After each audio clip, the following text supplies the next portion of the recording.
Okay, welcome back to the channel, guys. So a few weeks ago I done a video on this guy here, right? And you guys saw it all basically stripped up to the bone, and it looked bad. And I still kept on in the video. I went through all the panels that we're gonna start repairing and sorting out, and so this past 2 weeks we've basically gone through all the panels. I've gotten as much done on the car. So okay, bottom line is this is how it came up. Every single panel on this car, right, has been gone through and reconstructed. So it's not fabricated, it's reconstructed. Why I say reconstructed is because we've had to use two donor cars to pull panels off, and I've pulled panels off. And as I showed you guys before, that you guys have we got a whole lot of holes on the panels, and we've got to basically get the surface right, get the structural integrity right of the panel, the surface right, and make sure that we're able to basically weld back onto it, right? That's what we've gone and done. So there was quite a few panels, especially the arches, both arches. I took this guy's arches off completely. I was going to fabricate onto them, but I actually found on one of the donor cars, and again I'll remind you that plastic bumper outer arches and chrome bumper, so facelift and pre-facelift, the outer arches are totally different. You can't interchange them because of your height here, right? And this is where the discrepancy is here, as well as your fuel tank. And then obviously, okay, this has got nothing to do with it, that's on the outer fender. So I managed to find this plastic bumper rear arches in one of the donors. We looked at the two of them, and it was actually a better option to go for. So what we've actually done here now, right? Let me just see if I'm covering all the points here quickly.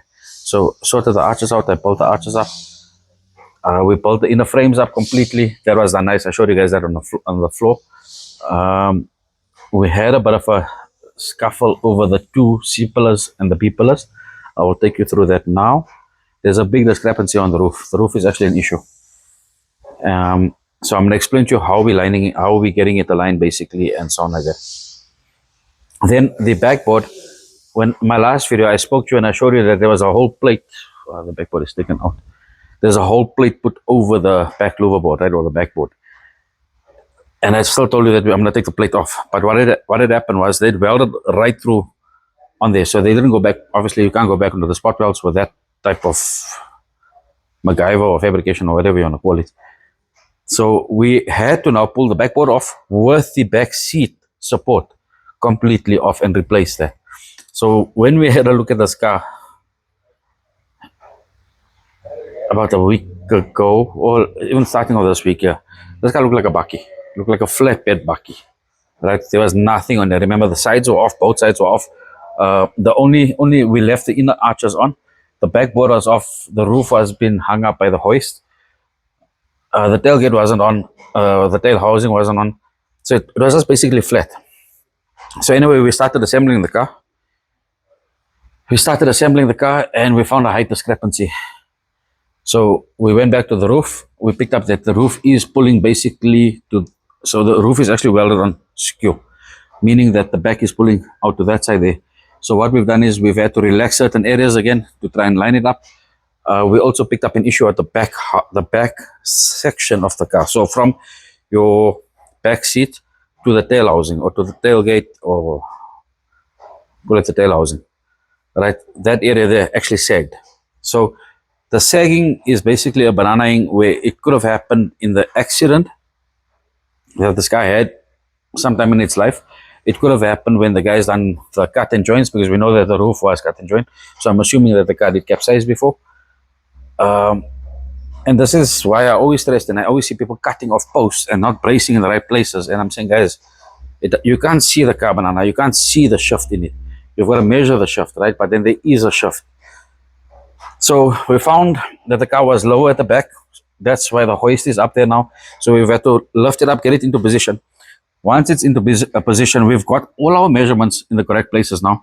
Hence us reassembling the car completely, right? So what you're seeing here now is not an assembled vehicle. It's a mocked up vehicle.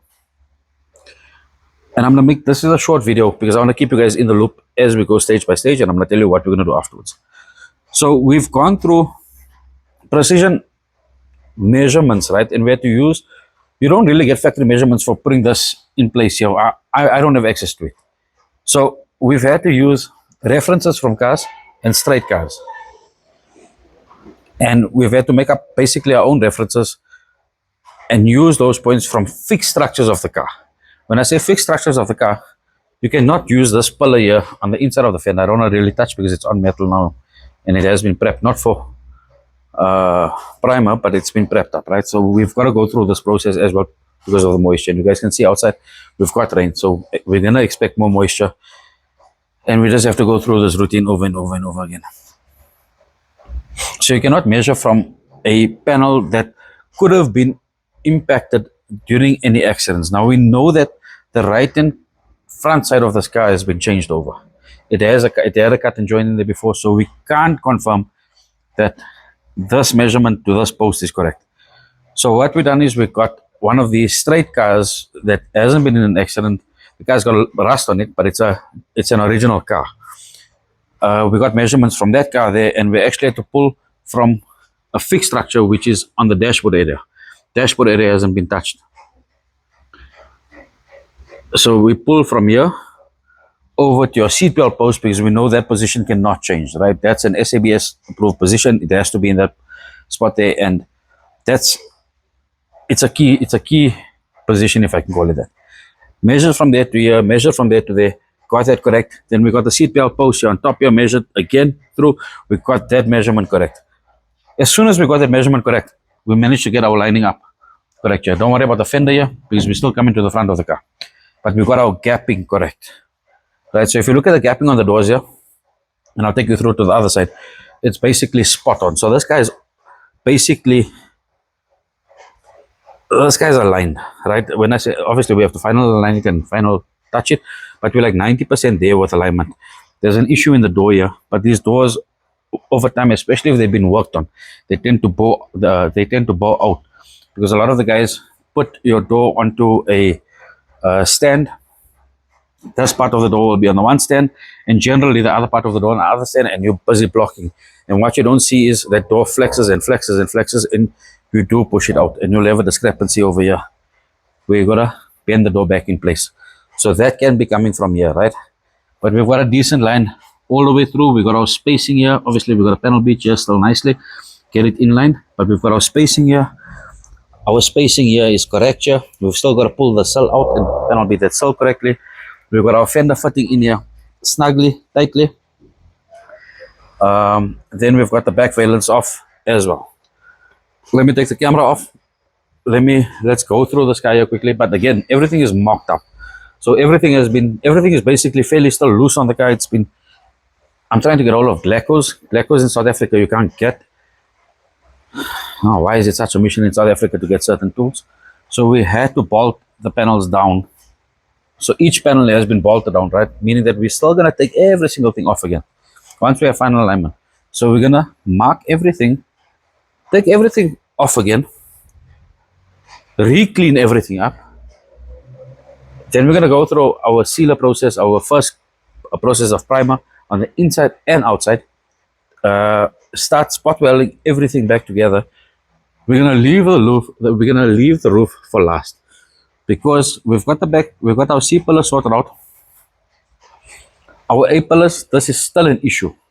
So we've actually got a full cutout from the original seam all the way with the wiper motor or with the wiper panel to the A pillar, passenger A pillar, all the way till the factory seam. We've got a full panel like that.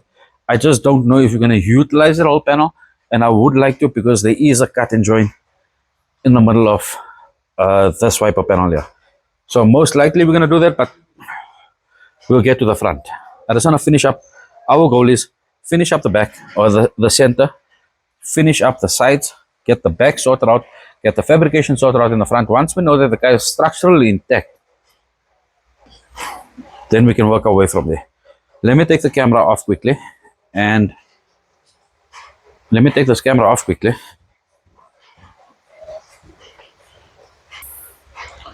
And let's just go through with the car. So this rusty, dirty, whatever it is, area over here, don't worry about that, we're still coming to the car, right? fenders are basically, so it's good fenders. They've been done, they've been put in file, they're ready. You can see that the brackets here are good. This here is just dirt over there. It's not actually rust, I think they tacked on there. We've got to sort out that gapping over there, right? So we still got to pull out and fine tune that in. Then we've got to come and realign this guy here, because the B pillars were cut. They were cut in a few places. So we're gonna fabricate over here. The C pillar, if you guys remember, that C pillar from the car had a cut here, and here. So we've made one incision now at the bottom, where we're gonna TIG weld this guy through. We're gonna planish it properly, get it cleaned out in the back here, so you're not gonna see it was there. Then we're gonna come and let it up here, just so that we can have our one incision over there, right? So with the fender on, you can actually see the lining of this car now, and we're actually getting it quite well. Because these fenders were taking off before and they were worked on, we've got gaps. Oh yeah, here's our new rear panel, and it's courtesy from Uncle Feroz in KZN. I know he hasn't even watched the previous videos. This man has helped me out with a rear valance, and helped me out to a point where I haven't even paid for it yet. He hasn't even asked me for money for it yet. That's what a gentleman is. So Uncle Feroz, thank you. That panel is actually coming into good use. Then we've got to fabricate here at the bottom. So we're going to make up 2 plates at the bottom, and then we've got to come and fabricate a whole bracket up here, I think, which is done. We've got to come and fabricate over here. I've got to come and fix up on the side here, because this here was the old panel. Fix up over there and refabricate the L section, and the same thing over here. Once it's fabricated, TIG welded back on, and so on like that, then we'll let it up so it looks like basically cleaned up, looked up, and it'll look good. What we have done since the last video is I've cleaned out the back, so I'm actually at peace with the boot, because the boot is actually not too bad. They had a lot of rubberizer and I was very scared about what we're going to find, but the boot section is actually good. So as you can see there, that's our gapping that we have basically from our backboard, because it was the backboard with the rear seat support. All that came out, but that actually lines up now. So we've just got to get that hooked in place, and then we've actually got ourselves a very good backboard, right? We had one rust area over here, of which we're going to have to refabricate. So we just got to make sure that our tail lights are mounted properly, that we've got lining up for that. So I think what we're going to do from here is we are actually going to final line up there, sort out the C pillar. You can see that we're starting to put on the ears, right? So we need to come and clip them in, but we got basically a guide from them. We're sorting out this B pillar here, so this is where we would like to make the incision, right? Get this here lined up, and then because of the car having 2 cuts, one over here and one here, we'll have to refabricate the panel to come in here and make it as almost one panel, if I can call it that. But with the left hand side done, right, I think, sorry, I have to look at this. Looks good. The door again, and I guarantee you, I can actually see the door is blown. Let me just show you what I'm talking about. So look at the bottom of the door. The bottom of the door is out.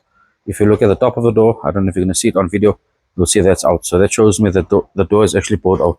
So it's not an alignment problem, it's actually an issue on the door itself. Fenders, we've swapped the front fenders out. Gotten some decent fenders on, because those fenders were cut and joined, and a whole lot of long stories. We got the fenders sorted out. As for the car has been cleaned all the way through. The reason why you're starting to see some flash rusting is because of the welding areas. There's fumes from the welding machine, from the gas, that will immediately start flashing. So we are rushing through this here now, so that we can start, because we've got to constantly clean it, right? So we've got 2 guys basically cleaning and cleaning and cleaning all the time until we get this process through. Yeah, you can have a look at these panels here. So this is on your arches here. This is the inner arch here, right? Arches look good. So the undercarriage I haven't gotten to as yet. This here we'll wait for the cars, for when the car is free to go into a rotisserie, and we'll take it from there. Okay, so I'm not gonna make this a whole 50-minute long video. It's not going to be a whole dragged out video, guys. I just told you that I'm going to update you as we're going through. Our process from here is now this: firstly, fine tune, final align everything, or final mock up everything. We are going to put the kit back on here.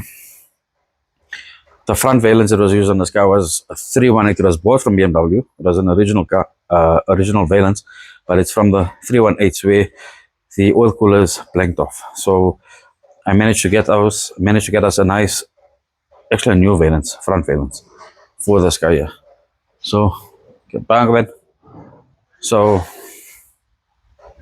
disassemble. No. Before we disassemble, we're going to do a final mock-up, final alignment on mock-up. I'm then going to put the kit on here, get the lights, get the tail lights on, get the windows on, get everything basically pre-assembled so that we can make sure that our gaps are good. Take everything back off. So I think we'll do a video on that afterwards. Take everything back off, then start pulling each panel off and start prepping each panel up. Once each panel is prepped up and dried and we know they're secure and they sealed up properly, then we'll start welding everything back on. So it's quite a bit of work for us, but I think we made good progress in this past 2 weeks. I think I'll give you guys another update in about 2 weeks' time. You guys know what to do. Let me know what you think about this car, right? There's a lot of guys that walked in here and it was like, oh shit, what happened here? Wait, I need to show you another car quickly. What happened here? And how are we going to get to it? And what? And look at all the cars coming out. So it's not a cut and join. It's just built properly, quickly. This here is EVO2Z, and if you guys remember, I collected this car at night. It was a driving car, and after blasting, we found all of the scrap here, right?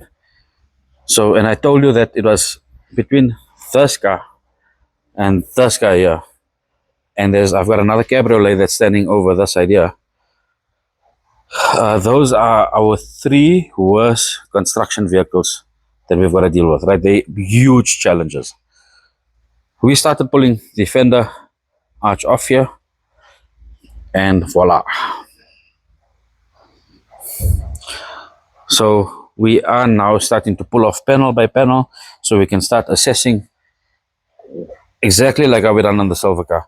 Where are we starting? How are we starting? What's the way forward? And we're basically building this car from, remember this car's got plates on the floor here, right? So we're basically building it from this way forward.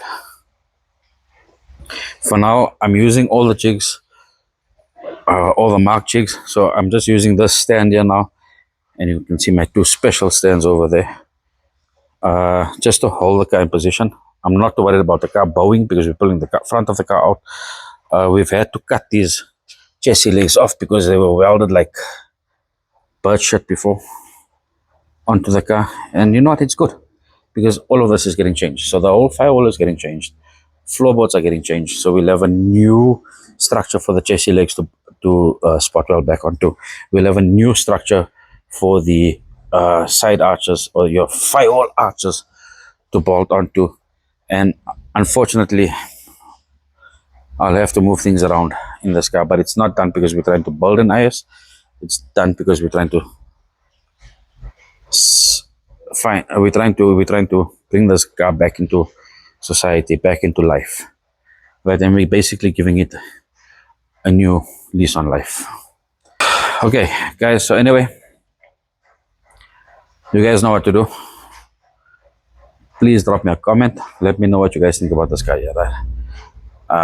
I'd really like to hear your views, good or bad, but I don't think they'll be bad on you. It's a lot of work taken up to this point here, and yes, we've got a lot more to do. We're not finished, but I think we've come a long way doing it the right way. Let me know if you guys think I'm doing it the right way, but yeah, I shall see you guys on the next one.